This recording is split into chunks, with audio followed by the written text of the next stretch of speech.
கர்த்தருடைய பரிசுத்த நாமத்திற்கு ஸ்தோத்திரம்.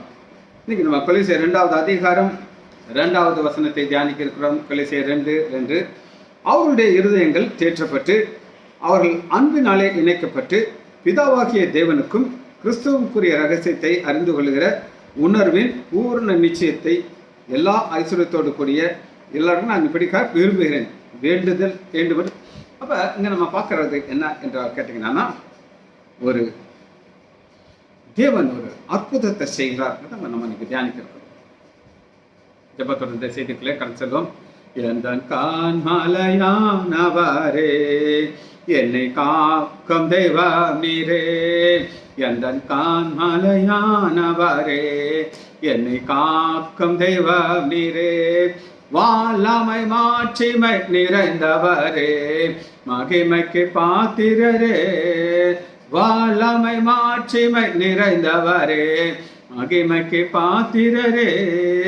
ஆராதனை உமக்கே, ஆராதனை உமக்கே, ஆராதனை உமக்கே, ஆராதனை உமக்கே. உந்தன் சிறகுகளே நிழலில் என்று மகிழ செய்தீர். உந்தன் சிறகுகளே நிழலில் என்று மகிழ செய்தீர்.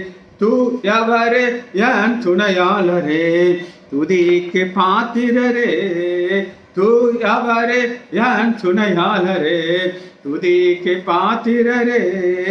உரரா ரிகரா ரிகாரா ரிகரா ரிபாரா ரிபாரா லிகானா ரிகரா.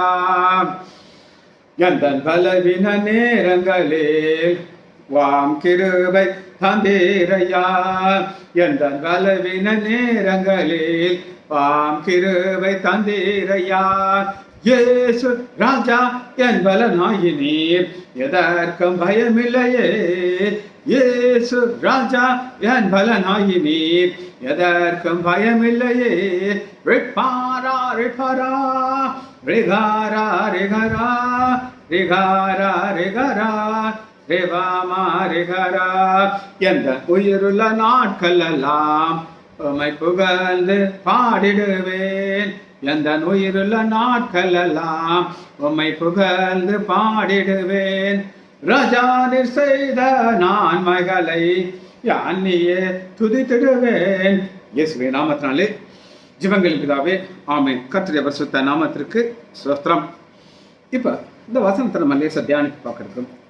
அவர்களுடைய இருதயங்கள் தேற்றப்பட்டு, எவர்களுடைய இருதயம் அப்படின்னு கேட்டீங்கன்னா, கொலேசு சபையில் இருக்கிற இருதயங்கள். ஏன் அது தேற்றப்பட வேண்டும்? இதுக்கு தான் நம்ம பதில பார்க்கிறோம். ஏன் அது தேற்றப்பட வேண்டும்? முதல் அந்த செய்திக்கு ஆதாரமான ஒரு வசனத்தை நம்ம தியானிக்க இருக்கிறோம். மார்க்கு 11வது அதிகாரம் 22வது வசனம். மார்க்கு 11:22.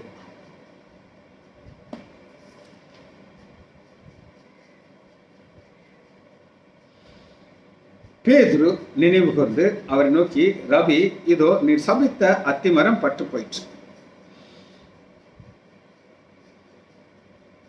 சொன்ன உடனே ஆண்டவர் என்ன சொல்லுகிறாருன்னு கேட்டீங்கன்னா, இதுதான் கீ வசனம். இப்போ ஒரு சபை இருக்கு, அது தேற்றப்பட தேவை விசுவாசம். அதை நம்ம தியானிக்கிறோம். எவனாகிலும் இந்த மலையை பார்த்து, யார்கிட்ட பேசுறது? மலையை பார்த்து, நீ மலையே, நீ பேர்ந்து சமுத்திரத்திலே தள்ளுண்டு போ என்று சொல்லி நான் சொன்னபடியே நடக்கும் என்று தன் இருதயத்திலே சந்தேகப்படாமல் விசுவாசித்தால் அவன் சொன்னபடி அது அவனுக்கு நடக்கும் என்று மெய்யாக இருந்துச்சு. கஷ்டமா இருக்கா இல்லையா? இந்த கிறிஸ்தவ வாழ்க்கை ஃபுல்லா தேற்றப்படணும் அப்படின்னு கேட்டீங்கன்னா விசுவாசம். அந்த விசுவாசத்தை ஆண்டவர் ஒரு உதாரணமாக சொல்லுகிறார். என்ன சொல்லுகிறார் அப்படின்னு கேட்டீங்கன்னா, ஒரு சம்பவத்தை சொல்லிக்கிட்டு தான் அதை சொல்லுகிறார். அந்த சம்பவம் என்ன அப்படின்னு கேட்டீங்கன்னா, ஒரு அத்தி மரத்தை பார்த்து, அத்தி மரத்தை பார்த்து ஆண்டவர் பேசுகிறார். நம்மளை பார்த்து ஒரு மலையை பார்த்து பேச அவர் பேசினாரு, ரிசல்ட் காட்டினார். பேசி ரிசல்ட்டை காட்டின நம்முடைய ஆண்டவராகிய இயேசு கிறிஸ்து, கொலேசி சபை மக்களே, உங்களுக்கு இருக்கிற பிரச்சனைகள் எல்லாம் மாறணுமா? இதுதான் சொல்யூஷன். இது விசுவாச அறிக்கை, இது ஜெபம் கிடையாது. நாளைக்கு ஜெபம் வேற, விசுவாச அறிக்கை வேற. இந்த விசுவாச அறிக்கையில நோக்கி என்ன சொல்ல வைக்கிறார் கேட்டீங்கன்னா, ஆண்டவர் மோசேட்ட ஒன்று சொல்லுகிறார். ஒரு கோல் இப்படி அவர் கையில் இருந்துச்சு. அந்த கோல் எப்படி இருக்குன்னா மேலே நோக்கி, இப்போ நான் ஒரு பேனா வச்சுருக்கேன், அந்த கோல் மேலே நோக்கி அதை அப்படியே டக்கு டக்கு டக்குன்னு ஊனி இருந்துகிட்டே இருக்காரு. இப்போ விசுவாசத்தில் அப்படி நீட்டு இவன் நீட்டை சொல்றாரு பார்த்தீங்களா? இதுக்காக நீட்டு செங்கடல் ரெண்டா பழக்கம், நீ பிளந்து விட மோசே. எப்படி பழக்கம்னு ஆறு கேட்கலாம். நான் விசுவாச வார்த்தை, விசுவாச ஆக்ஷன். நீட்டணுமா? நீட்டு. ரெண்டா பழக்கமா? பழக்கம். நான் சொன்னபடியே நடக்கும் என்று பாருங்க. வசனத்தை வாசிக்கிறேன். மார்க்கு 11:23. தான் இருதயத்திலே சந்தேகப்படாமல் விசுவாசித்தால் அது அவன் சொன்னபடியே ஆகும். அவன் என்ன சொல்லுகிறான்? மலையை பார்த்து பேசி, நீ பேர்ந்து நேர கடல் போய் நீ விழணும். பார்த்தீங்களா? இதுதான் விசுவாச அறிக்கை. ஆனால் அதில் என்ன இருக்கக்கூடாது? சந்தேகம் இருக்கக்கூடாது. சரி, இப்படி ஒரு காரியத்தை ஆண்டவர் செய்து கொடுத்தார். ஒரு சாட்சி சொல்லிக்கிட்டு அப்புறம் நான் அந்த செய்திக்குள்ள போயிட்டேன். ஒரு ஃபாரின்ல ஒரு கணவன் மனைவி நிறைய ஆர்ஃபனன் பிள்ளைகள், அநாத பிள்ளைகளை அவங்க வைத்திருந்து வளர்த்துக்கிட்டே இருக்கிறாங்க. அவங்க நிறைய பிள்ளைகள் வர்றாங்க. அந்த இடம் காணல, அந்த வீடு. அப்போ அந்த கலெக்டர்கிட்ட ஒரு பெட்டிஷன் கொடுக்குறாங்க. ஐயா, நாங்கள் உண்மையிலேயே அப்பா அம்மா இல்லாத பிள்ளைகள், அநாத பிள்ளைகளை வளர்த்துட்டு இருக்கோம். நீங்கள் எப்போனாலும் வந்து பாருங்கள், எங்களுக்கு இடம் ஒன்று கொடுங்க. இடம் கொடுத்தீங்கன்னா, பெரிய இடமா கொடுத்தீங்கன்னா இன்னும் நல்லா நாங்கள் பில்டிங் கட்டி இந்த பிள்ளைகளை இன்னும் அருமையாக வளர்க்கணும். அந்த கலெக்டருக்கு குசும்பு பிடிச்ச கலெக்டராக இருந்தாலும் செக் பண்ணி பார்த்துருக்காரு. எல்லாரும் பர்ஃபெக்டாக சொல்லியிருக்காங்க. எந்த அகென்ஸ்ட் ரிப்போர்ட்டும் இல்லை. அதுவும் சில பிள்ளைலாம் ரேங்க் வாங்குதுங்க, அதெல்லாம் ரோட்டில் தூக்கிட்டு வந்து அம்மா அப்பா வளர்த்துருக்காங்கன்னு சொல்லி இப்போ வேறு வழி இல்லை, கொடுக்கணும். ஒரு பெரிய மலை இருக்கிற இடத்துக்கு கொண்டு போய் கொடுத்துட்டு, இதான் உங்களுக்கு அப்படின்னு சொல்லி பட்டா போட்டு அவங்க பேரில், ஆனால் ஒன்லி ஆர்ஃபனேஜ் நடத்தணும், விற்கக்கூடாது, நிறையா கண்டிஷன் போட்டு கொடுத்துட்டாரு. இவங்க பேரில் அந்த மலை வந்துருச்சு. பார்க்குறாங்க, இந்த வசனத்தை சொல்லி ஜெபம் பண்ணுறாங்க. மலையே, எங்கள் ஆண்டவர் சொல்லியிருக்காரு, நீ பேர்ந்து நீ போயிடணும், பார்த்துக்கோ, எங்கள் கண்ணுக்கு முன்னாடி இருக்கக்கூடாது. விசுவாசத்தோடு ஜெபம் பண்ணிட்டு வீட்டுக்கு வர்றாங்க. ஒரு ஆள் அப்படியே வர்றாரு. அவர் சொல்கிறாரு, ஏன்னா ஒரு கான்ட்ராக்டர், என்னங்க கான்ட்ராக்டர், எங்கள்கிட்ட என்ன வேலை? நான் கேள்விப்பட்டேன், அந்த மலை அந்த கலெக்டர் உங்கள் பேரில் பட்டா போட்டு கொடுத்துட்டாராம். நீங்கள் பெர்மிஷன் கொடுத்தீங்கன்னா நாங்கள் அதிலிருந்து கல் எங்களுக்கு தேவை, அது பக்கத்தில் ஒரு பெரிய பிரிட்ஜு நான் கட்டிட்டு அந்த கான்ட்ராக்டர் இருக்குது. சரி, இது கல் சூப்பர் கல்லுங்க, இதில் நீங்கள் பெர்மிஷன், நான் என்ன செய்யணும்னு கேட்டிங்கன்னா, உங்களுக்கு அந்த கெட்டி எல்லாத்தையும் எடுத்துட்டு உங்களுக்கு அருமையாக ஒரு பெரிய பில்டிங் கட்டி கொடுக்குறேன். ஏன்னா கல் இருக்குது, நீங்கள் எனக்கு கல் கொடுக்குறீங்க, விற்கிறீங்க, நான் உங்களுக்கு இங்கே கேட்குற மாதிரி பக்காவை கட்டி கொடுக்குறேன். முதல் நாள் போட்டு ஆண்டவர் நன்றி சொன்னாங்களா, ஆண்டவரே இந்த விசுவாச வார்த்தை நீங்கள் பார்த்தீங்க. சரி, இது ஒரு உண்மையான சம்பவம். இது என்ன தேவைன்னா சந்தேகப்படாமல் அறிக்கை. அநேகர் வெறுமனே வாயில் வந்து சொல்லுவாங்க. பாஸ்டர் சொல்லுவார், அறிக்கை செய்யணும், ஆனால் சந்தேகப்படாமல் விசுவாசத்தோடு அப்படின்னு சொல்லி, அதுதான் விலை உயர்ந்த அறிக்கை, வல்லமை நிறைந்த அறிக்கை. ஆண்டவர் அத்திமரத்தை பார்த்து சொன்னவர் யாரை பார்த்து சொல்ல சொல்லுகிறார்? மலையை பார்த்து சொல்ல சொல்லுகிறார். ஆண்டவர் உடைய வல்லமை என்ன அப்படின்னு கேட்டிங்கன்னா, சங்கீதம் 139 அதிகாரத்தில் அவருடைய பவர், சங்கீதம் 139 அதிகாரம்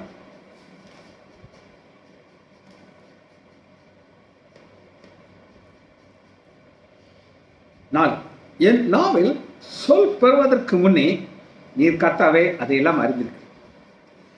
என் நாவிலிருந்து ஒரு சொல் பிறக்குது. அது என்ன சொல் பிறக்குதுன்னா, விசுவாச வார்த்தை பிறக்குது. அந்த விசுவாச வார்த்தையை நாவிலிருந்து பிறக்கிறதுக்கு முன்னாடியே அவருக்கு தெரியும், நீ இதைத்தான் பேசுவான், இதைத்தான் சொல்ல போகிறான் அப்படின்னு அவருக்கு தெரியும். அது அவருடைய வல்லமை. அந்த வல்லமை என்ன செய்யும் அப்படின்னு நீங்கள் கேட்டிங்கன்னா, போய் அந்த சுகத்தை கொடுக்கும். போய் என்ன செய்யும், என்ன அறிக்கை செய்கிறீங்களோ அது எப்படி அறிக்கை செய்யணும் அப்படின்னு கேட்டிங்கன்னா, கொஞ்சம் கூட சந்தேகம் இருக்குது. அப்படிப்பட்ட ஒரு அறிக்கையை தான் ஆண்டவர் எதிர்பார்க்குறார். சரி, இன்னைக்கு இதை நம்ம தியானிக்க போகிறோம். ஆதியாகமம் 17வது அதிகாரம் 17வது வசனத்தை வாசிக்கணும். ஆதியாகமம் 17:17.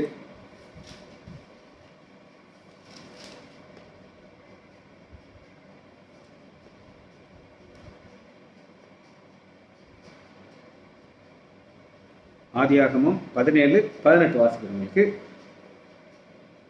அந்நாளிலே கர்த்தர் ஆபிரகாமோடு உடன்படிக்கை பண்ணி எகிப்து நதி துவங்கி ஐப்ராத்து நதியின் நதிவிடும் என்ன செய்ய, நீ இந்த தேசத்தை உன் சந்ததிக்கு கொடுப்பேன். ஆண்டவர் ஒரு வாக்கு தத்தத்தை கொடுத்துட்டார்.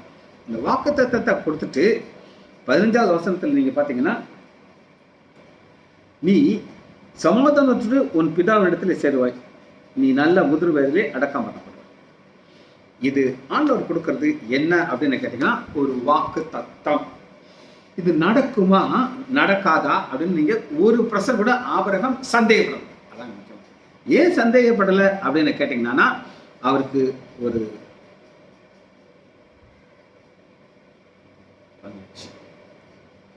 நீ சமாதானத்தோடு உன் பிதாக்களுடைய நல்ல முதிர்வையில அடக்கம் பண்ணப்படும்.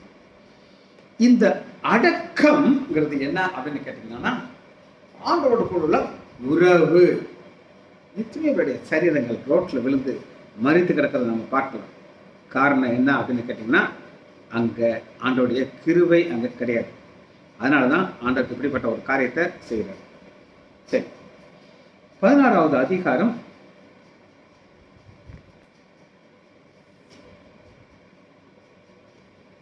17வது அதிகாரம் 17வது வசனத்துல, அந்த ஆபிரகாம் எந்த விசுவாசத்தின் தகப்பன்கிற ஒரு ஆபிரகாம் இருக்கானா, அவர் என்ன செய்தாருங்கிற ஒரு சில ரகசியமான காரியத்தை இதுவரை நீங்க அறிந்திருக்க மாட்டீர்கள்.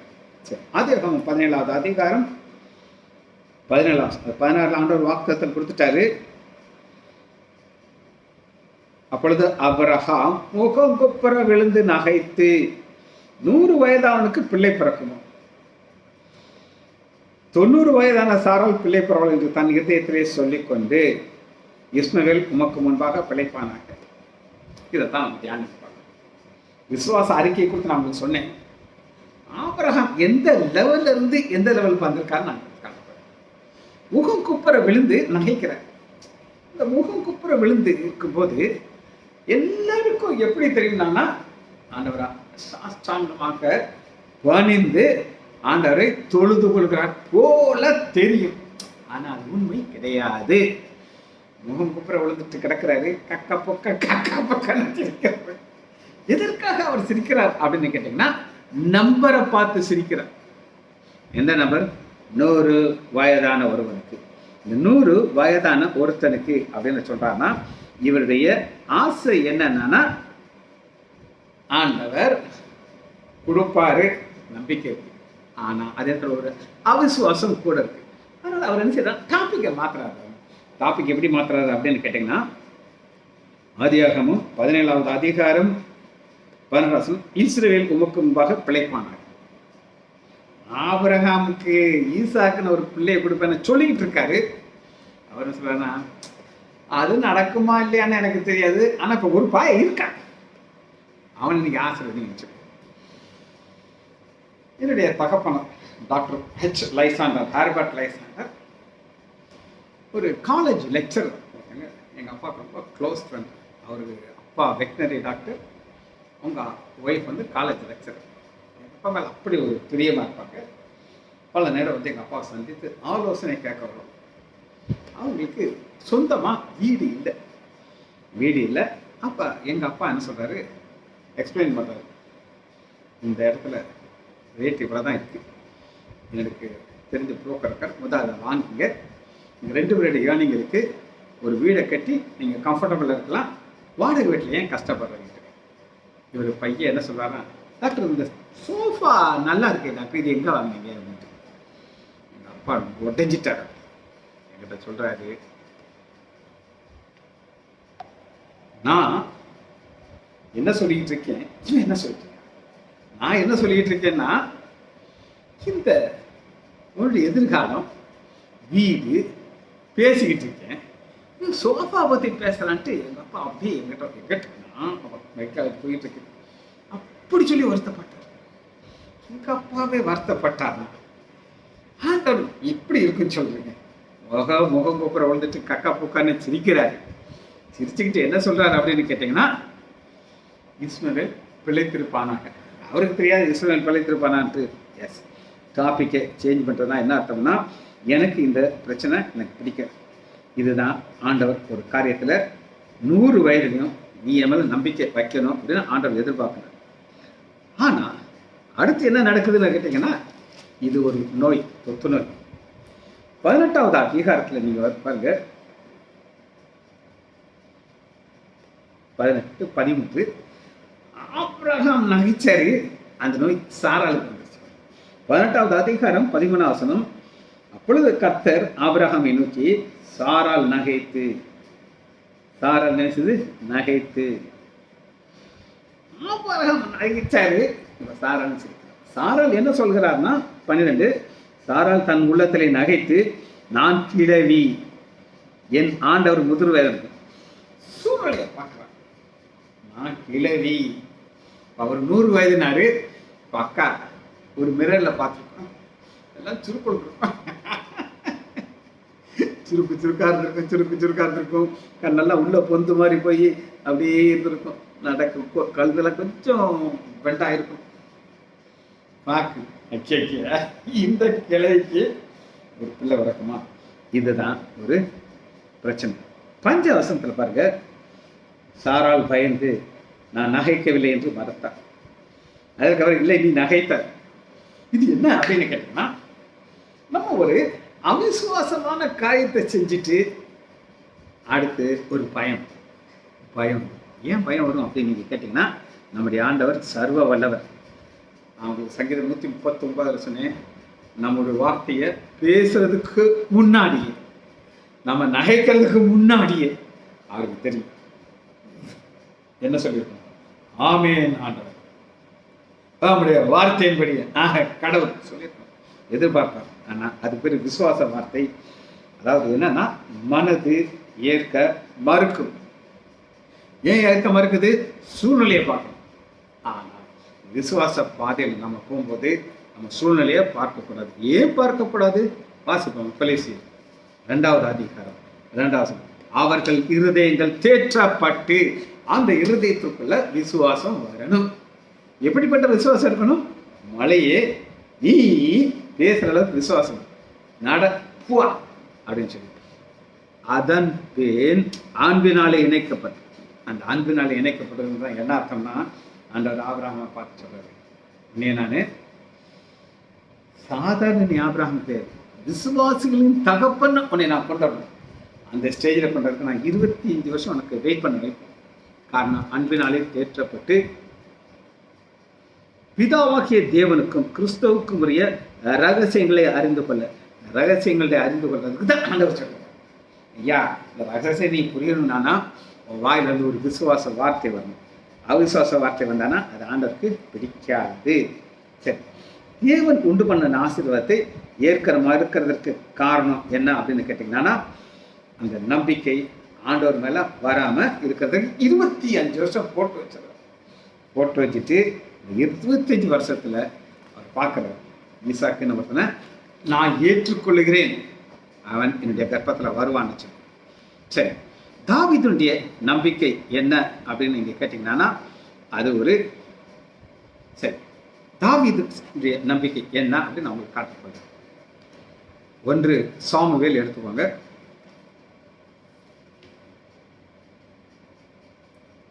16வது அதிகாரத்துல 12 தாவீது வர்றாரு. சாமுவேல் தைல கொம்பு ஊத்துறாரு. ஊத்திட்டு 13, கர்த்தருடைய ஆவியானவர் தாவீது மேல் வந்து தங்கினார். இப்ப ஊத்துனாரா, ஊத்துன உடனே கொஞ்சம் நீங்க யோசிச்சு பார்க்கணும். என்ன யோசிச்சு பார்க்கணும் அப்படின்னு கேட்டீங்கன்னா, அவருடைய ட்ரெஸ் என்ன ட்ரெஸ் போட்டு வந்திருப்பாருன்னு நீங்க சொல்லுங்க பார்ப்போம். நேரா ஆடு மேய்ச்சிட்டு வர்றாரு. ஆடு மேய்ச்சிட்டு வர்றவருக்கு உடம்புக்குள்ள அந்த அழுக்கு வாடை இருக்கும். ஆனா தலையில தைலம் ஊற்றப்பட்டு இவன் தான் அப்படின்னு சொல்லிட்டார். 12வது இவன் தான் யாரு? ராஜா. அப்ப தாவீது சொல்லல, ஆண்டவரே கச்சிச்சுக்கிட்டு எப்படி ஆண்டவரே. அண்ணே பாருங்க எத்தனை பசங்க இருக்காங்க, எல்லாம் ஒரு ஜெய்ஜாண்டிக்கா இருக்காங்க, அப்படி மிலிட்ரிமா இருக்காங்க, நான் குள்ளமா இருக்கேன், இது எப்படி ஆகும் ஆண்டவர்னு கேட்கிறேன். இருதயத்தில் விசுவாசம். காரணம் என்ன? ஆவியானவர் தாவீது மேல் இறங்கினார். சொல்றாரு, தாவீது நீ ஆடு மேய்ப்பன் தான், ஆனா இஸ்ரவேல்ங்கிற என் தேசத்தை நீ என்ன செய்ய போற? நடத்தப்படுது. இதுதான் 17வது அதிகாரம் 29வது வசனத்தை வாசிக்கும். 17:29 உள்ள வந்துருச்சு. அவங்க வந்துட்டு என்ன வார்த்தையை தாவீது சொல்லுகிறார்? சூழ்நிலை நான் சொல்றேன். யுத்த காலத்துக்கு வந்துட்டார். அவருக்கு தெரியும், நான் ராஜா. உள்ள சொல்லியிருப்பார், வெளியில கிடையாது. எனக்கு அபிஷேகம் ஊற்றியாச்சு, நான் ஆட்டுக்கு பின்னாடி போகக்கூடாது, யுத்த களத்துக்கு நான் போகணும் அப்படின்னு சொல்லிக்கிட்டு அண்ணன் கடினமான வார்த்தையை உபயோகிக்கிறார். என்ன கடினமான வார்த்தையை உபயோகிக்கிறார்னா 28வது வசனம், யுத்தத்தை பார்க்க அல்லவா வந்தாய், உன் துணிகரத்தையும் உன் இருதயத்தை அகதை நான் அறிவேன்.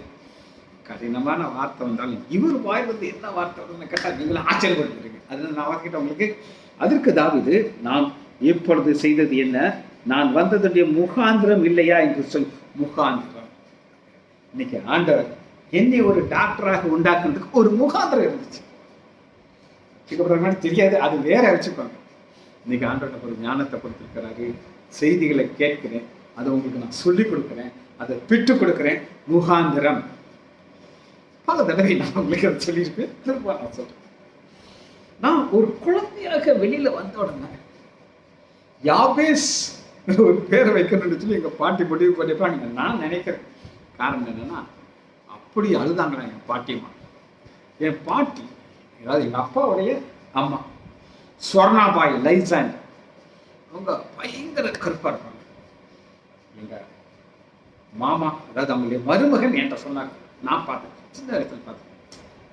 சுஜய், என் மாமியார் பைபிள் அட்டை கலர் அப்படின்னு சொன்னாங்க.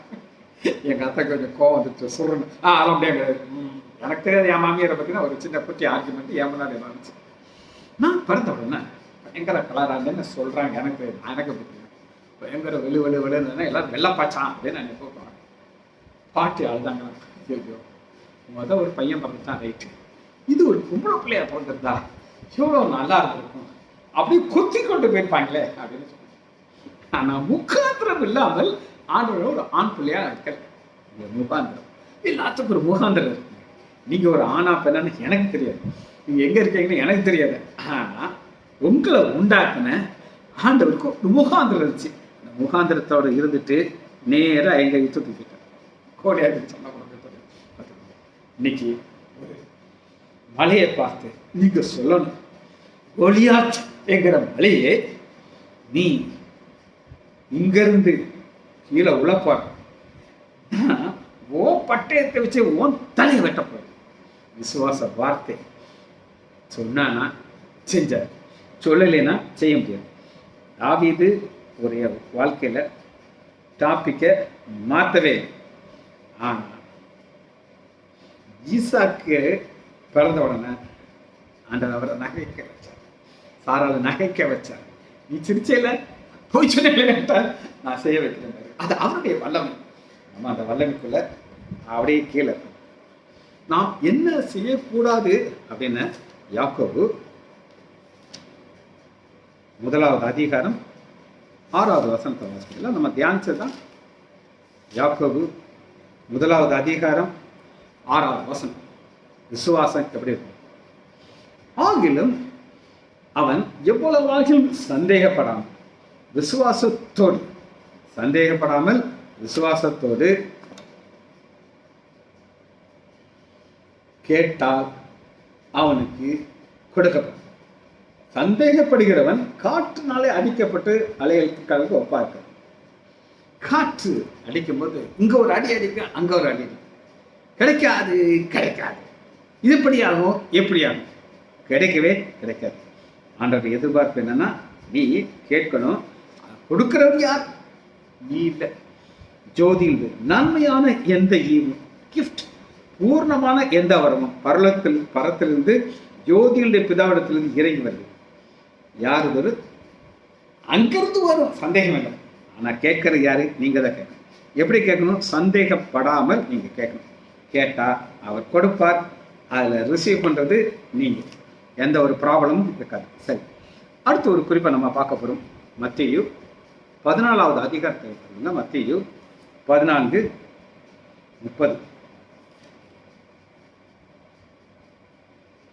14:30 பாருங்க.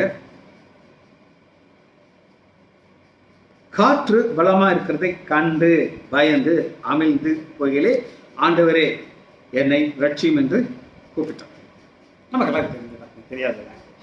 இப்ப இயேசுவினை பார்த்த கண்கள் சூழ்நிலை.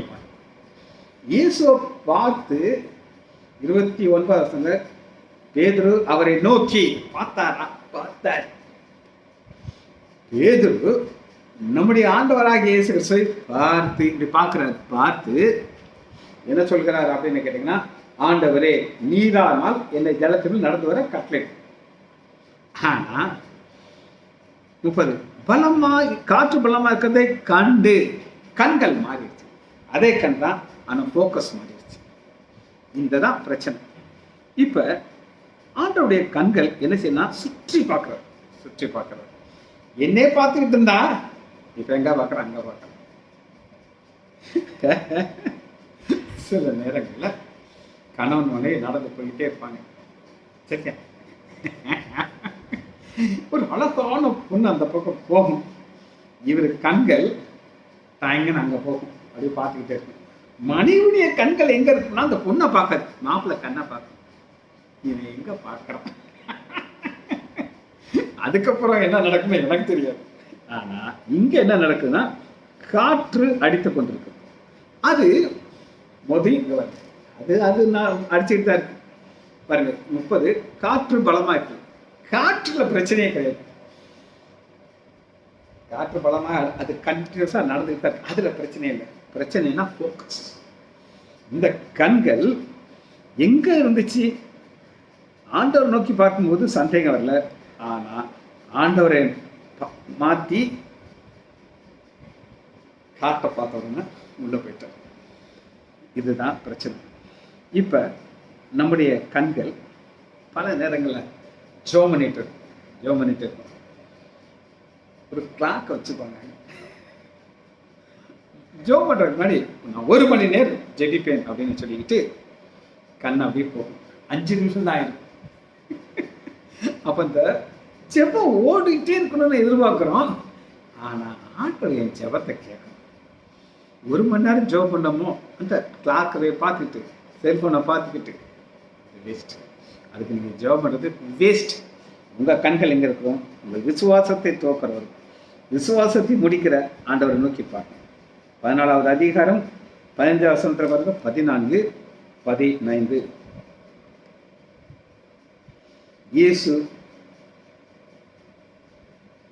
14:15 சாயங்காலமான போது அவருடைய சீஷர்களுக்கு வந்து இது வனாந்தரமான இடம். ஆண்டவருக்கு தெரியும் அது வனாந்தரமான இடம் தெரியும்.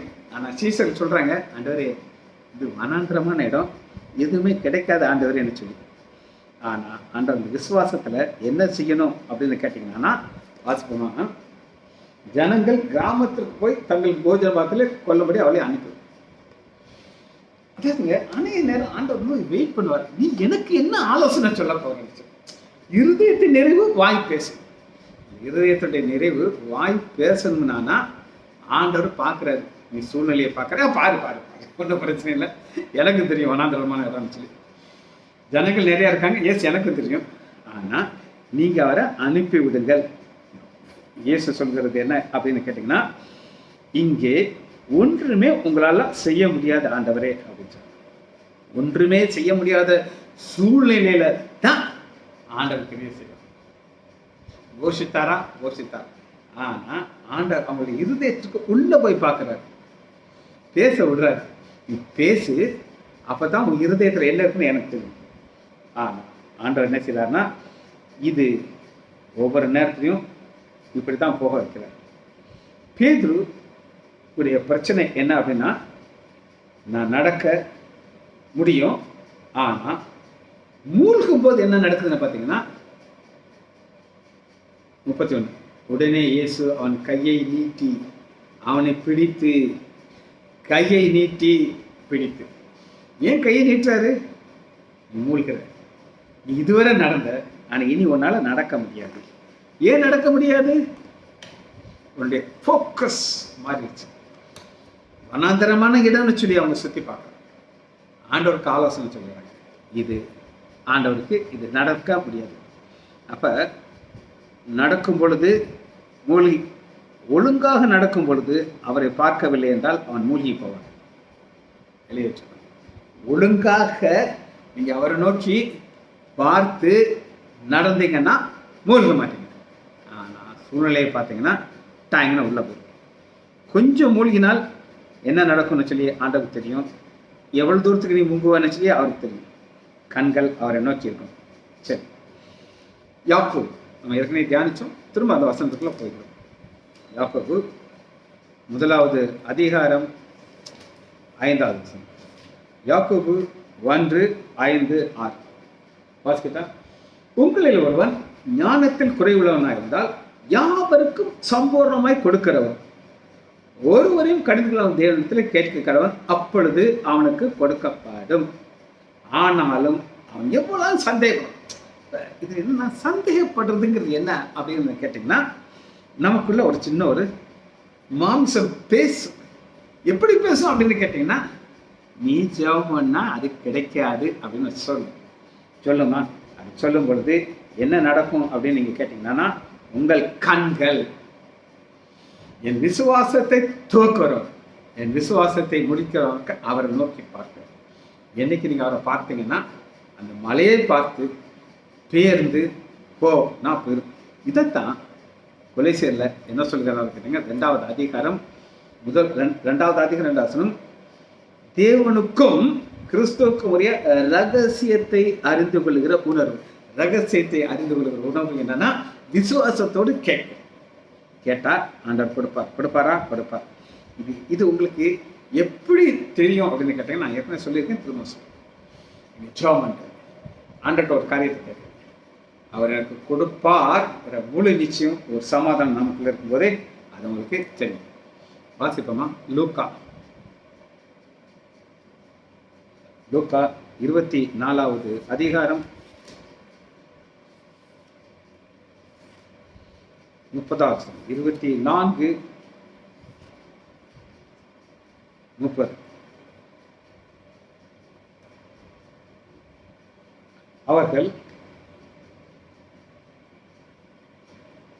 24:30 அவர்கள் இயேசுவை நோக்கி, நீங்கள் அவர்களோட பந்தி இருக்கையிலே அவர் அப்பத்தை எடுத்து ஆசீர்வதித்து பிட்டு அவர்களுக்கு கொடுத்தார். அப்பொழுது அவருடைய கண்கள் திறக்கப்பட்டது. இயேசு கூட இருக்காரு. நடந்தாங்க, பேசினாங்க, எல்லாத்தையும் சொன்னாங்க. கண்கள் மறைக்கப்பட்டது. பேதுரு பார்க்கிறார், கண்கள் மறைக்கப்படல. இயேசு முன்னாடி தான் நின்னார். கேட்டாரு, கட்டளை இருங்க ஆண்டவர் என்ன கேட்கிறாரு. கட்டளையிட்டோம், நடந்தார். ஆனா இந்த சீசனுக்கு என்ன இல்லைன்னா விசுவாசம் இல்லை. என்ன விசுவாசம் இல்லை? அவரை அடிச்சு கொண்டு போட்டாங்க. 24வது அதிகாரம் 20 நம்முடைய பிரதான ஆசாரியரும் அதிகாரிகளும் மரண சிலுவையில் இறந்தார். நாங்க அவரை நம்பிக்கிட்டு இருந்தோம், ஆனா அவர் இறந்து 3 நாள் ஆகி போச்சு. இதுதான் இன்னைக்கு நம்மளுடைய கண்களுக்கு முன்னாடி இயேசு இருக்கார். 38வது வசனம் 24:38 அவர் அவர்களை நோக்கி, நீங்கள் ஏன் கலங்குகிறீர்கள்? உங்கள் இருதயங்கள் சந்தேகம் எழும்புகிறது. ஏன் கலங்குகிறீர்கள்? உயிர் தெழுந்தார். முன்னாடி இருக்காரா? இருக்காரு. ஆனா இருதயத்துல ஒரு கலக்கம். ஏன் அந்த கலக்கம் இருக்கு அப்படின்னு கேட்டீங்கன்னா, நம்ம சில இதை நம்ப மாட்டோம். அதனாலதான் இந்த பிரச்சனை வருது. சரி, ஆண்டவர் வந்து மோசேட்ட பேசுகிறார். என்ன பேசுகிறார் அப்படின்னு கேட்டீங்கன்னா,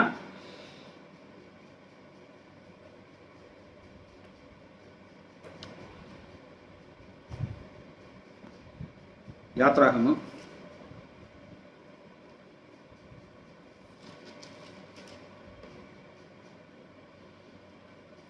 4வது அதிகாரம் 1 வசனம். மோசேட்ட என்ன பேசுகிறார்?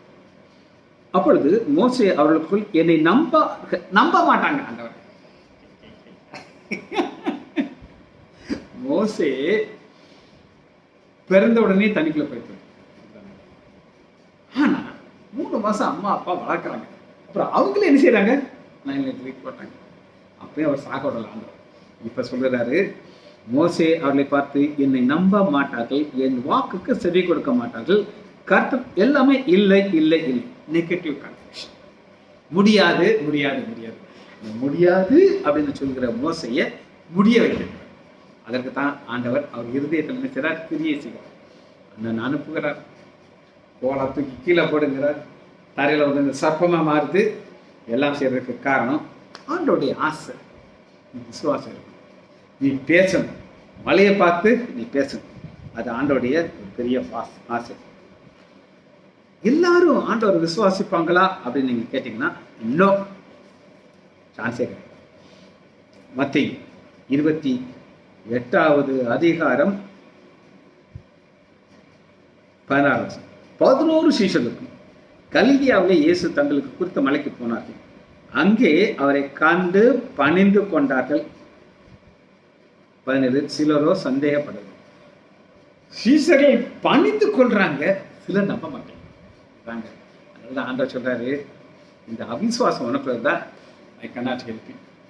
நீ மலையை பார்த்து பேசணும். மலையை பார்த்து பேசினா உன் இருதயத்துல விசுவாசிக்கணும். ஆனா இங்க இயேசு வந்தாரா? வந்தார். ஒரு கூட்டத்தார் அவரை பணிந்து கொள்றாங்க, ஒரு சில விசுவாசிகள். இன்னைக்கு இங்க கேட்கறவங்க எத்தனை பேர் கேட்பீங்கன்னு எனக்கு தெரியாது. எனக்கு விசுவாசம் இருக்கு. நீ வெளியே நடக்கிறார். நானும் என் மகளும் சாயங்காலம் 6 மணிக்கு போன்ல பேசும்போது ரேரா காமெடியா தான் பேசுவேன். அதை சொல்லி ஆனா சில சீரியஸ் மேட்டர் வரும்போது அவன் ஒரு வார்த்தையை சொல்லுவான், அப்பா மட்டும் முதுவனை எபனேசர், இனியும் அர்த்தம். அதோட டாபிக், அதுக்கப்புறம் அந்த டாபிக்கே பேச மாட்டோம். அநேகர் கால்குலேட் பண்றாங்க, இவ்வளவு செலவாக்குமே ஆண்டவரே சாப்பாடு கொடுக்கறதுக்கு. சூழ்நிலையை பார்க்குறாங்க, ஆண்டவர் இது வனாந்திரம் இல்லை, சான்ஸே இல்லையான்னு சொல்லி. ஆனால் ஆண்டவர் என்ன எதிர்பார்க்கிறார் அப்படின்னு நம்ம பார்க்கணும். யோவான் 10வது அதிகாரம் 24வது வசனம். யோவான் 10:24. அப்பொழுது யூதர்கள் அவரை சூழ்ந்து கொண்டு. 23 இயேசு தேவாலயத்திலே சாலமன் மண்டபத்திலே உலாவிக் கொண்டிருக்கிறார். நம்முடைய ஆண்டவர் இன்னைக்கும் குத்து விளக்கு மத்தியிலே உலாவிக் கொண்டு வெளிப்படுத்தல் 1 அதிகாரத்தில். அந்த குத்து விளக்கு சபை உலாவி வர்றது அவர் வேலை. உலாவி வந்துட்டு இருக்கும்போது இந்த யூதர்கள் ஒரு கேள்வி கேட்கிறாங்க. அப்பொழுது யூதர்கள் இயேசுவை சூழ்ந்து கொண்டு, எதுவரைக்கும் எங்கள் ஆத்துமாக்களுக்கு சந்தேகம் உண்டாக்குகிறேன், நீர் கிறிஸ்துவானால் எங்களுக்கு சொல்லும். அவர் பல முறை சொன்னா நீங்க நம்ப மாட்டாங்கன்னு அவருக்கு நல்லா தெரியும். அதனால அவர் என்ன சொல்கிறார் அப்படின்னு கேட்டால், இயேசு அவர்களுக்கு பிரதித்திரமாக அதை அவர்களுக்கு சொன்னேன், நீங்கள் விசுவாசிக்கவில்லை. விசுவாசிக்காத மக்களுக்கு முடியாது. அதனால்தான் அந்த விசுவாசத்தை குறித்து பேசும் பொழுது எப்படி விசுவாசிக்க சொல்றாரு சொல்லுங்க? 100க்கு 100 100% விசுவாசம். அந்த சந்தேகமே இது. 24வது வசனத்தில் பாருங்க, எதுவரைக்கும் எங்கள் ஆத்மாவுக்கு சந்தேகம். அவரா சந்தேகம் உண்டாக்குறாரு. விசுவாசம் இல்லைன்னா எல்லாமே அவிசுவாசமாக தோணும். அதனாலதான் இந்த சூழ்நிலை எப்படி இருக்கும் அப்படின்னு கேட்டீங்கன்னா, எல்லாமே தெளிவாக ஒரு தண்ணி இருந்துச்சுன்னா எல்லாம் தெளிவாக சொல்றேன். தண்ணிக்கு இல்லை, தண்ணி மங்களா இருக்கு, கலங்கி இருக்குது. கலங்கின இருதயமும் கலங்கின தண்ணியும் ஒண்ணுதான். கீழே ஒரு மோதிரத்தை தூக்கி போடுங்க, தெரியவே செய்யாது. ஆனா ஒரு கிறிஸ்டல் கிளியர் வாட்டர், தெளிவான இருதயம், எந்த ஒரு கலக்கமும் இல்லை, கலக்கல் தண்ணி இல்லை. அந்த ஹாபிட் கையை போட்டு உங்களுடைய இருதயம் தெளிவா இருக்கா கலக்கமா இருக்கான்னு யாருக்கு தெரியும்? உங்களுக்கு தான் தெரியும். அந்த இருதயத்தை நம்ம பார்ப்போமா? எபிரேயர் 11வது அதிகாரம் 13வது 11, 13. இவைகள் எல்லாம் வாக்குத்தத்தம் பண்ணவர்களை அடையாமல் தூரத்திலே அதை கண்டு, ஆபிரகாமுக்கு தூரத்தில் அவரால் பார்க்க முடியறதுக்கு தெளிவு இருந்துச்சு. அதான் நமக்கு கிட்டே தெரிய மாட்டேங்குது. நான் சொல்றது பார்வை இல்லை, விசுவாச பார்வை. விசுவாச பார்வையில் அவரால் எதை பார்க்க முடியுது? தூரத்தில் இருக்கிறவர்களை கண்டு நம்பி அணைத்து கொண்டு நம்பி. இதை நான் எப்படி புரிஞ்சுக்கிட்டேன்னா, என்னுடைய பாட்டி, எங்க அப்பாவுடைய அம்மா சொர்ணபாய் வயசான ஊழியக்காரம்மா, அதுக்கு எந்த வார்த்தை ஆண்டவர் கொடுத்துருந்தார். என் தலையில கை வச்சு எங்க பாட்டி ஜெபிச்சது எனக்கு ஞாபகம் இருக்கு. எங்க அம்மா அடிக்கடி சொல்லுவாங்க, டேய் உன் பாட்டி உன்னைய கூப்பிட்டு வச்சுக்கிட்டு தலையில கை வச்சு ஜோம் பண்ணுட்டான்ட்டு பொடுசா இருந்திருக்கேன், இங்கிட்டு கொண்டு வந்திருக்கேன். என் பாட்டி என்ன நினைச்சிருந்தீங்கன்னா, இவன் ஒரு நாள் ஊழியக்காரன் ஆக போயிருக்கான். எத்தனையோ வருஷங்களுக்கு பிறகு, ரசிக்கப்பட்டு 25 வருஷம் ஆச்சு. என் பாட்டி இறந்து ஒரு 40 வருஷம் 50 வருஷம் ஆயிருக்கு. ஆனா அவங்க தூரத்துல பாக்குறாங்க, பொடி பையன் ஒரு நாள் ஊழியக்காரனா மாறுவான், என்னை பொறுத்த சொல்லுவான். இதுதான் விசுவாசத்தோடு இருக்கிற தூரத்து பார்வை. இந்த தூரத்து பார்வையில ஆண்டவருடைய எதிர்பார்ப்பு என்னன்னா, நாம் அவரை அறிந்து கொள்ளணும். ஒரு மேய்ப்பர், யோவான் 10வது அதிகாரம்